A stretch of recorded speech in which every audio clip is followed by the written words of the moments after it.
Hello. അപ്പം നല്ല ചൂടുള്ള സമയമല്ലേ, നമുക്കൊരു ജ്യൂസ് ഉണ്ടാക്കിയാലോ? പൈനാപ്പിൾ ജ്യൂസ് അടിക്കാൻ എല്ലാവർക്കും അറിയാം, എന്നാലും ഇതിന് ചെറിയൊരു വ്യത്യാസമുണ്ട് കേട്ടോ. അങ്ങനെ നമ്മൾ ജ്യൂസ് അടിക്കാനുള്ള പൈനാപ്പിളൊക്കെ നന്നായിട്ട് അരച്ച് കുറച്ച് വെള്ളമൊക്കെ ഒഴിച്ച് ജ്യൂസ് ആക്കിയിട്ട് കൊണ്ടുവന്നിട്ടുണ്ട് കേട്ടോ. അപ്പം അതൊക്കെ ഒന്ന് അരിച്ചെടുക്കാം കേട്ടോ.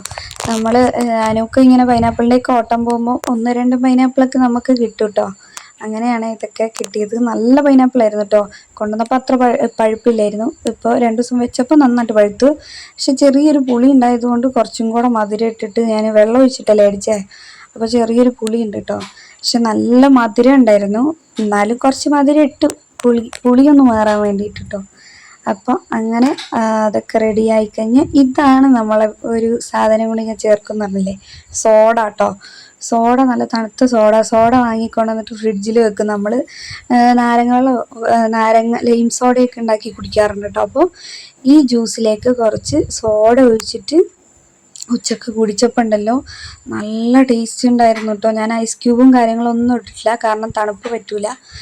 അപ്പോൾ ഇതൊന്നും ഉണ്ടാക്കി നോക്ക് കേട്ടോ.